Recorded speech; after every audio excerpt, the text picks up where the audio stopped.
Subscribe now and press the bell icon. Never miss an update. नमस्कार सभी साथियों को स्वागत करता हूं सबका इस YouTube चैनल पर जिसका नाम है स्टडी विद PN लोधा।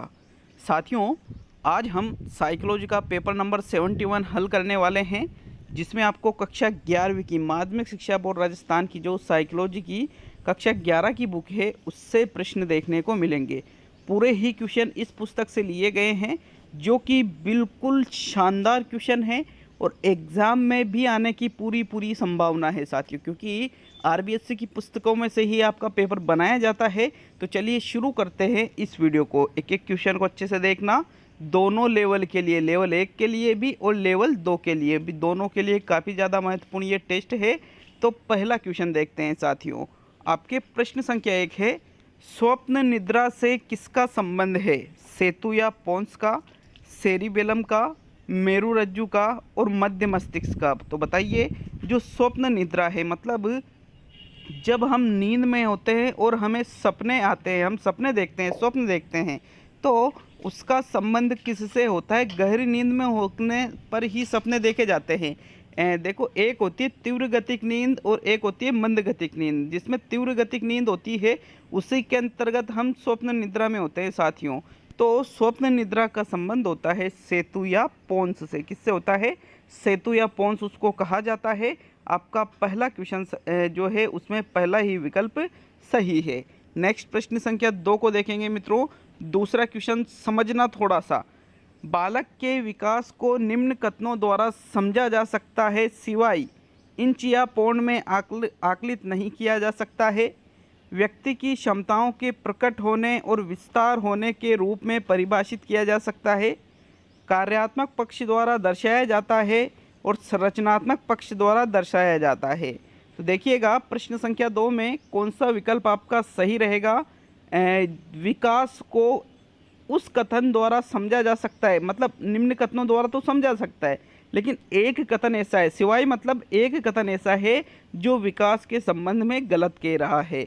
तो साथियों देखो, पहला जो विकल्प है, इंच या पौंड में आकलित नहीं किया जा सकता। बिल्कुल आप विकास को इंच में या पौंड में नहीं नाप सकते हो, तो ये बिल्कुल सत्य कथन है। दूसरा है, व्यक्ति की जो क्षमताएं हैं उनका प्रकट होना, उनको विस्तार होने का जो रूप है उसको ही विकास कहते हैं, ये भी बिल्कुल सत्य बात है।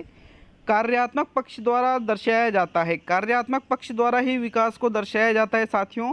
कार्यात्मक मतलब उसके कार्य करने की क्षमताएं, तो वो विकास के अंतर्गत आती है। लेकिन एक है संरचनात्मक पक्ष द्वारा दर्शाया जा सकता है, जो कि गलत है, क्योंकि आप विकास को संरचनात्मक पक्ष द्वारा नहीं दर्शा सकते। संरचनात्मक पक्ष का संबंध व्यक्ति की वृद्धि से है, न कि विकास से। इसलिए आपका जो चौथा विकल्प है ये आपका राइट आंसर है, ये विकास के कथनों में सही नहीं है। नेक्स्ट आगे बढ़ेंगे साथियों प्रश्न नंबर 3 पर। यहाँ दूसरे क्वेश्चन में चौथा विकल्प राइट है, ठीक है। प्रश्न संख्या 3 है आपके, विकास व्यक्तिगत प्रक्रिया है, अर्थात यह निरंतर चलती रहती है। सभी व्यक्तियों का विकास अपने तरीके से होता है। सभी व्यक्तियों का विकास एक सुव्यवस्थित क्रम में होता है और विकास वंशानुक्रम व वातावरण की अंतःक्रिया का परिणाम है। तो व्यक्तिगत प्रक्रिया का अर्थ यहाँ पर विकास से लिया जाएगा, तो उसका अर्थ क्या निकलेगा साथियों? देखिए, निरंतर चलती रहती है, इसका अर्थ होता है निरंतर। विकास एक निरंतर चलने वाली प्रक्रिया है, सतत प्रक्रिया है, ठीक है। व्यक्तिगत प्रक्रिया का अर्थ निरंतर चलने से नहीं लिया जाएगा, बल्कि जो दूसरा विकल्प है, सभी व्यक्तियों का विकास अपने तरीके से होता है, क्योंकि ये एक व्यक्तिगत प्रक्रिया है। सभी का विकास अलग अलग तरीके से होता है। किसी भी दो व्यक्तियों का विकास एक समान नहीं होता है। हो सकता है शारीरिक विकास एक समान हो तो उनका मानसिक विकास, भावात्मक विकास, उनका सामाजिक विकास, उनका नैतिक विकास इत्यादि किसी न किसी पक्ष में तो अंतर आ ही जाता है साथियों। इसलिए आपका दूसरा विकल्प सही है प्रश्न 3 में।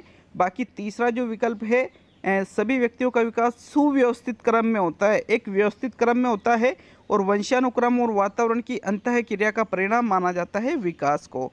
तो यहाँ चौथा विकल्प, तीसरा विकल्प, पहला विकल्प ये व्यक्तिगत प्रक्रिया नहीं है, बल्कि दूसरा विकल्प व्यक्तिगत प्रक्रिया है। आगे बढ़ेंगे साथियों प्रश्न संख्या 3 पर। यहाँ सेकंड विकल्प सही है प्रश्न संख्या 3 में, सॉरी। अब 4 पे बढ़ेंगे तो चौथा क्वेश्चन है, बीज कोश की निरंतरता का नियम कहता है कि बालक को जन्म देने वाला बीजकोष कभी नष्ट नहीं होता। जैसे माता पिता होते हैं वैसे ही उनकी संतान होती है। बालक अपने माता पिता के बिल्कुल समान न होकर कुछ भिन्न होता है और उपयुक्त सभी। तो यहाँ पर बीजकोष की निरंतरता का नियम क्या कहता है मित्रों? चौथे क्वेश्चन में राइट आंसर बताना है।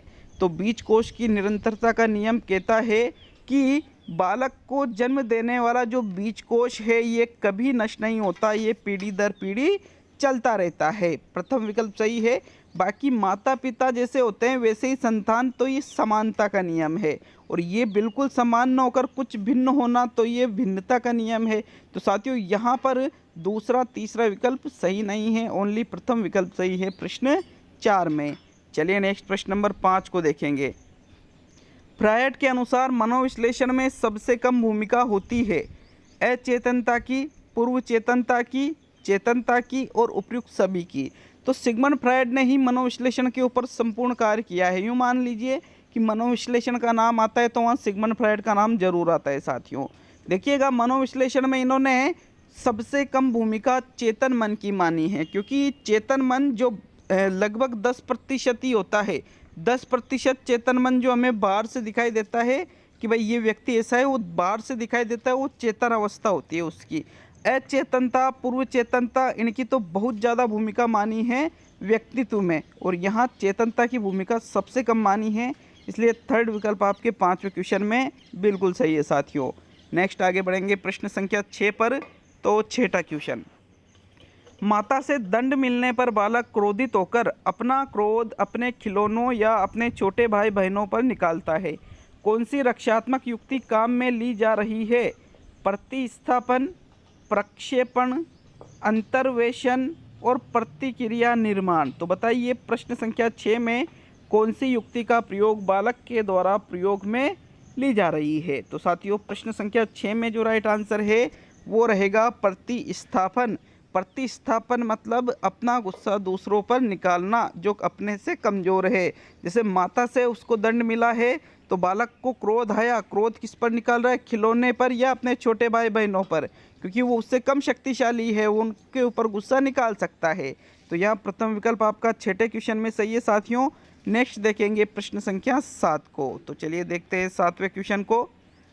फ्रायड के अनुसार किस अवस्था में बालक अपनी माता से प्रेम करता है जबकि बालिका अपने पिता से प्रेम करती है?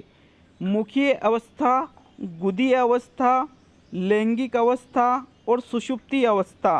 तो देखो सिगमंड फ्रायड ने जो मनोलैंगिक विकास का सिद्धांत दिया है इसमें इन्होंने टोटल 5 अवस्थाएं बताई है। कितनी अवस्थाएं बताई है? कुल 5 अवस्थाओं का उल्लेख किया है, जिसमें से मुख्य अवस्था यहाँ पर पहली अवस्था है और गुदी अवस्था दूसरी अवस्था है।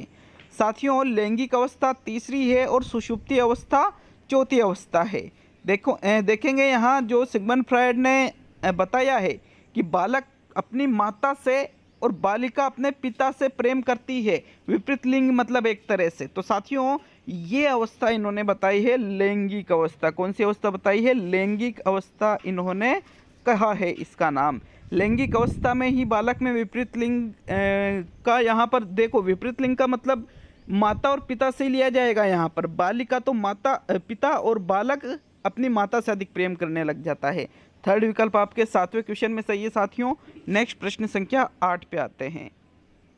परानुभूति देना तब आसान हो जाता है जब हम भी उसी स्थिति का सामना कर चुके हैं, पहली बार ऐसी स्थिति का सामना किया हो, जब हम वयस्क हो चुके हो या उपयुक्त सभी। तो साथियों परानुभूति देना का मतलब क्या होता है एक बार आपको ये भी पता होना चाहिए। परानुभूति देना का मतलब होता है कि जैसे मान लीजिए कोई व्यक्ति किसी परिस्थिति में फंसा हुआ है, बुरी परिस्थिति में, तो वहाँ पर हम उसको सांत्वना दे देते हैं कि यार ठीक है कोई बात नहीं, ऐसा हो जाता है, दिल पे ज़्यादा मत लो, और इस प्रकार से कई चीज़ें होती है। तो वो जो परानुभूति देते हैं तब कब आसानी से हम दे सकते हैं? जब हम भी उसी स्थिति का सामना कर चुके हो। जैसे मान लीजिए किसी का अगर रीट में सिलेक्शन नहीं होता है और हमारा भी रीट में सिलेक्शन पहले नहीं हुआ था, तो हम उससे कहते हैं कि यार चलो कोई बात नहीं, हम अगली बार तैयारी करेंगे, हमारा भी तो नहीं हुआ था पहले सिलेक्शन। तो साथियों इस प्रकार से आप परानुभूति दे सकते हो जब आप उस स्थिति का सामना कर चुके हो। तो प्रथम विकल्प आपके 8वें क्वेश्चन में सही है। नेक्स्ट बढ़ेंगे प्रश्न संख्या 9 पर। तो साथियों 9वां क्वेश्चन देखते हैं। मैस्लो के अनुसार वह कौन सी आवश्यकता है जहां व्यक्ति आत्मजागरूक, समाज के प्रति अनुक्रियाशील, सृजनात्मक, स्वस्फूर्त तथा नवीनता एवं चुनौती से मुक्त होता है? सम्मान की आवश्यकता, आत्मीयता की आवश्यकता, सुरक्षा की आवश्यकता, आत्मसिद्धि की आवश्यकता। तो अब्राहम मैस्लो के द्वारा जो अपना सिद्धांत दिया गया था साथियों, पदानुक्रम वाला आवश्यकता का पदानुक्रम सिद्धांत, 5 अवस्थाएं इन्होंने बताई है अपने इस सिद्धांत में, जिसमें से उस आवश्यकता के बारे में आपसे पूछा जा रहा है जिसमें व्यक्ति क्या करता है, आत्मजागरूक हो जाता है, समाज के प्रति अनुक्रियाशील हो जाता है, सृजनात्मक, स्वस्फूर्त और नवीनता और चुनौती से मुक्त। तो साथियों इस अवस्था को इन्होंने नाम दिया है आत्मसिद्धि की आवश्यकता, जो कि 5वीं और अंतिम आवश्यकता इन्होंने बताई है अपने सिद्धांत में। 9वें क्वेश्चन में आपके चौथा विकल्प सही है। नेक्स्ट देखेंगे मित्रों प्रश्न संख्या 10 को। जैविक अभिप्रेरक वो है जो पर्यावरण से अर्जित किए जाते हैं, सामाजिक मांग से उत्तेजित अवस्था है, शुद्ध आंतरिक संतुलन के प्रति की गई प्रतिक्रिया से प्राणी में उत्पन्न उत्तेजित अवस्था है, और उपयुक्त सभी। तो साथियों इनमें से जैविक अभिप्रेरक क्या है, बताइए 10वें क्वेश्चन का सही आंसर। देखो पर्यावरण से जो अर्जित किए जाते हैं उनको आप अर्जित प्रेरक कहोगे, ना कि जैविक। कृत्रिम भी उनको कह सकते हो, तो ये गलत है। सामाजिक मांग से जो उत्तेजित अवस्था है उसको सामाजिक अभिप्रेरक कहा जाता है, लेकिन शुद्ध आंतरिक संतुलन के प्रति की गई जो प्रतिक्रिया है उससे प्राणी में जो उत्पन्न उत्तेजित अवस्था है उसको ही जैविक अभिप्रेरक कहा जाता है। शुद्ध आंतरिक संतुलन मतलब जो अंदर से उत्पन्न होते हैं, जैसे भूख लगने पर भोजन करने के लिए हम उतावले हो जाते हैं, तो साथियों फिर वो जैविक अभिप्रेरक में आ जाएगा। आपका थर्ड विकल्प 10वें क्वेश्चन में सही है। नेक्स्ट प्रश्न संख्या 11 की ओर आते हैं। तो 11वां क्वेश्चन, वह तर्कना जिसमें उपमा के आधार पर तर्क वितर्क करते हुए चिंतक किसी निष्कर्ष पर पहुंचता है उसे क्या कहा जाता है? आगमनात्मक तर्कना, निगमनात्मक तर्कना, आलोचनात्मक तर्कना और सादृश्यवादी तर्कना। तो तर्कना का वह प्रकार बताइए साथियों जिसमें व्यक्ति उपमा के आधार पर तर्क वितर्क कर रहा है और किसी निष्कर्ष पर पहुंच रहा है। तो साथियों देखो उपमा का मतलब होता है यहाँ पर एक दूसरे से तुलना करके कि भाई वो भी ऐसा था, ये भी ऐसा है, उसमें भी ये विशेषता थी, इसमें भी ये विशेषता है, दोनों में एक दूसरे में समानताओं को देखा जाता है साथियों। तो ऐसे चिंतन को सादृश्यवादी तर्कना के नाम से जाना जाता है। आलोचनात्मक में उसके गुण दोषों को देखा जाता है, निगमनात्मक में जो तथ्य दिए हुए होते हैं उनके आधार पर ही निष्कर्ष निकाला जाता है, और आगमनात्मक तर्कना में खुद की तरफ से ही कुछ चीज़ें ऐड करके तर्क निकाले जाते हैं।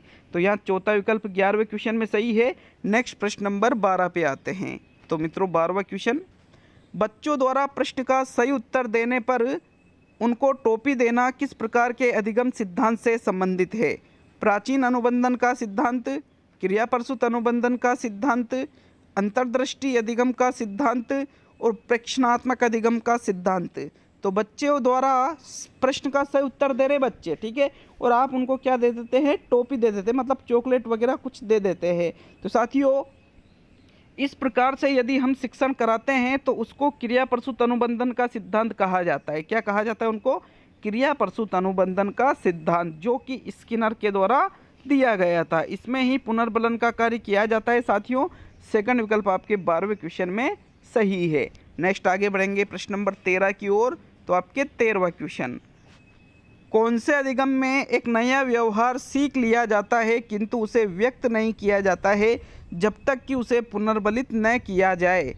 प्रेक्षणात्मक अधिगम, साहचर्यात्मक अधिगम, अव्यक्त अधिगम और वाचिक अधिगम। तो अधिगम का वह प्रकार बताइए साथियों जो प्रश्न में आपसे पूछा गया है। तो प्रश्न संख्या 13 में सही आंसर बताइएगा।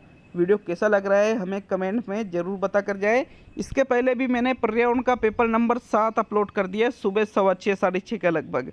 तो साथियों उसमें भी पूरे ही 30 क्वेश्चन है, पूरे ही 30 क्वेश्चन है बिल्कुल नए सिलेबस के अकॉर्डिंग। तो यहाँ जो राइट आंसर है वो रहेगा अव्यक्त अधिगम, क्योंकि अव्यक्त अधिगम का मतलब होता है जैसे चूहों पर यहाँ 2 समूहों में प्रयोग किया गया था अव्यक्त अधिगम में, समूह ए वाले चूहे और समूह बी वाले चूहे। समूह ए वालों जो चूहे थे उनको व्यवहार सिखा दिया गया था और उनको पुनर्बलित भी किया गया था, तो उन्होंने अधिगम का व्यक्त भी कर दिया। लेकिन समूह बी वाले चूहे व्यवहार तो सीख गए थे, लेकिन उनको पुनर्बलित जब नहीं किया गया, भोजन नहीं दिया गया, तो उन्होंने अधिगम को व्यक्त नहीं किया गया। अगली बार जब उन्हें भोजन दे दिया गया, मतलब पुनर्बलित कर दिया गया, तो समूह बी वाले चूहों ने भी अधिगम को व्यक्त कर दिया साथियों। इसको कहा जाता है अव्यक्त अधिगम का सिद्धांत। थर्ड विकल्प 13वें क्वेश्चन में सही है। नेक्स्ट प्रश्न नंबर 14। अधिगम को प्रभावित करने वाले कारकों में सम्मिलित हैं वातावरण, आयु तथा परिपक्वता, पूर्व अधिगम और इनमें से सभी। यहाँ सभी लिखा था, मिसटाइपिंग। इनमें से सभी। तो साथियों, अधिगम को प्रभावित करने वाले कारकों में कौन सी चीज़ें सम्मिलित है? देखो, अधिगम को वातावरण भी प्रभावित करता है, आयु और परिपक्वता भी प्रभावित करती है, पूर्व अधिगम भी प्रभावित करता है। मतलब इनमें से सभी अधिगम को प्रभावित करने वाले कारकों में सम्मिलित होते हैं साथियों। इसलिए चौथा विकल्प आपके 14वें क्वेश्चन में सही है। नेक्स्ट देखेंगे प्रश्न संख्या 15 को। तो चलिए 15वें क्वेश्चन पे आते हैं। किसी अनअनुबंधित उद्दीपक के प्रति बगैर सीखी हुई अनुक्रिया कहलाती है। अनअनुबंधित उद्दीपक, अनअनुबंधित अनुक्रिया, अनुबंधित उद्दीपक और अनुबंधित अनुक्रिया। तो बताइए प्रश्न संख्या 15 में कौन सा विकल्प आपका सही है? देखो, कोई अनअनुबंधित उद्दीपक, मतलब जो उद्दीपक अनुबंधित नहीं है, उसको अनअनुबंधित उद्दीपक कहा जाता है। जिससे भोजन होता है, भोजन से लार का आना, वहाँ पर पावलोव के सिद्धांत में भोजन क्या था? अनअनुबंधित उद्दीपक।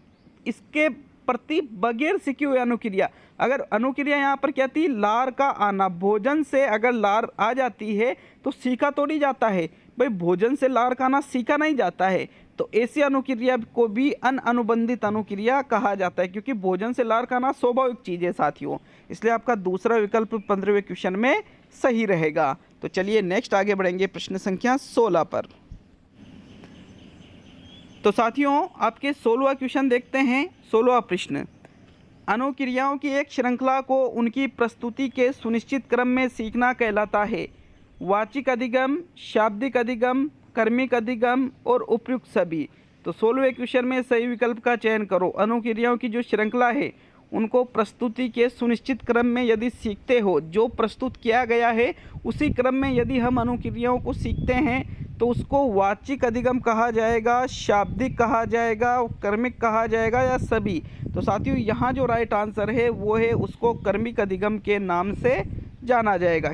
कौन सा अधिगम है वो? कर्मिक, क्योंकि हम उसको कैसे सीख रहे हैं? एक सुनिश्चित क्रम में सीख रहे हैं, इसलिए उसको कर्मिक अधिगम कहेंगे। विकल्प नंबर 3 सही है 16वें क्वेश्चन में। नेक्स्ट बढ़ते हैं प्रश्न नंबर 17 पर। तो आपके 17वां क्वेश्चन, प्राचीन अनुबंधन में एक समाप्त हुई अनुबंधित अनुक्रिया का एक विश्राम अवधि के बाद पुनः प्रकटीकरण कहलाता है। विभेदन कहलाता है, सामान्यीकरण कहलाता है, विलोपन कहलाता है और स्वतः पुनः प्राप्ति कहलाता है। तो साथियों, प्रश्न संख्या 17 में सही विकल्प का चुनाव करो। देखो, प्राचीन अनुबंधन में जब एक समाप्त हो जाती है कोई अनुबंधित अनुक्रिया, जैसे घंटी से लार का आना, घंटी से लार का आना समाप्त हो जाता है, तो यहाँ पर अनुबंधित अनुक्रिया क्या समाप्त हो गई? उसका एक विश्राम अवधि के बाद, मतलब कुछ समय बाद पुनः प्रकटीकरण, यदि वापस घंटी से लार आ जाती है, तो इस क्रिया को स्वतः पुनः प्राप्ति कहा जाता है। क्या कहा जाता है? स्वतः पुनः प्राप्ति कहा जाता है साथियों। जबकि सामान्यीकरण का मतलब होता है एक समान जो उद्दीपक है, यदि उससे मिलते जुलते उद्दीपक में भी अनुबंधित अनुक्रिया हो जाती है तो उसको सामान्यीकरण कहेंगे। और एक समान मिलते जुलते उद्दीपक से यदि वो विभेद करना सीख जाए तो उसको विभेदन कहेंगे। विलोपन का मतलब होता है बार बार आप अनुबंधित उद्दीपक ही दे रहे हो और जो अनअनुबंधित उद्दीपक है उसको नहीं दे रहे हो। मतलब जैसे घंटी बजा रहे हो, लार का आना हो रहा है और बाद में भोजन नहीं दे रहे हो, तो फिर उस ऐसी स्थिति में विलोपन की स्थिति उत्पन्न हो जाती है। तो आपका यहाँ चौथा विकल्प सही है 17वें क्वेश्चन में। नेक्स्ट देखते हैं प्रश्न संख्या 18 को। पियाजे के अनुसार वह कौन सी अवस्था है जिसमें नवजात शिशु शारीरिक और पेशीय क्रियाओं के साथ संवेदी अनुभवों का संयोजन कर संसार की एक समझ विकसित करता है? संवेदी प्रेरक अवस्था, पूर्व संक्रिया अवस्था, मूर्त संक्रिया अवस्था, औपचारिक संक्रियात्मक अवस्था। तो जो अपने सिद्धांत में इन्होंने 4 अवस्थाएं बताई है, उसमें से उस अवस्था के बारे में बताना है जिसमें नवजात शिशु शारीरिक और पेशीय क्रियाएं जो है उनके साथ संवेदी अनुभवों का संयोजन करके संसार की समझ विकसित करता है। तो साथियों, उस अवस्था को कहा जाता है संवेदी प्रेरक अवस्था, जो कि पियाजे के सिद्धांत की प्रथम अवस्था है, जो 0 से 1 वर्ष तक चलती है साथियों, या 0 से 2 वर्ष तक चलती है, सॉरी। तो यहाँ विकल्प नंबर आपका 1 सही है प्रश्न संख्या 18 में। नेक्स्ट देखेंगे प्रश्न नंबर 19 को। यहाँ पर देखो, संवेदी अनुभव किसमें रहते हैं ज़्यादा?